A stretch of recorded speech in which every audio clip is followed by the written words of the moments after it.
Hi friends, మీకు మీ ఇంట్లో కానీ లేదా మీకు వ్యాపారం బిజినెస్ కానీ ఏమైనా ఉంటే కనుక ఒక గాజు బౌల్ తీసేసుకోండి. గాజు బౌల్ తీసుకొని అందులో రైస్ అంటే బియ్యం వేయండి. First I'm sorry please forgive me, thank you, I love you.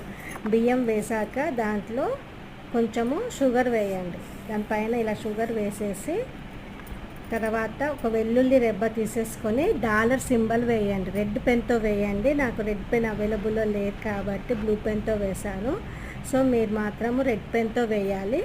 Red పెన్తో వేసేసి దాన్ని ఇందులో పెట్టండి. ఇలా పెట్టేసుకోండి. బౌల్లో ఇలా ప్లేస్ చేసేసి దీన్ని మీ బిజినెస్ లేదా మీ ఇంట్లో మీ ఎంట్రన్స్లో ఒక పక్కకు పెట్టండి. ఎంట్రన్స్లో పెట్టేసుకోండి. ఓకేనా? ఇలా 1 మంత్కి ఒకసారి చేయండి. వీటిని ఏదన్నా చెట్టు మొదల్లో వేసేసి మళ్ళీ కొత్తగా చేయండి. ఓకే, నా ఛానల్ని లైక్, షేర్, సబ్స్క్రైబ్ చేసుకోండి.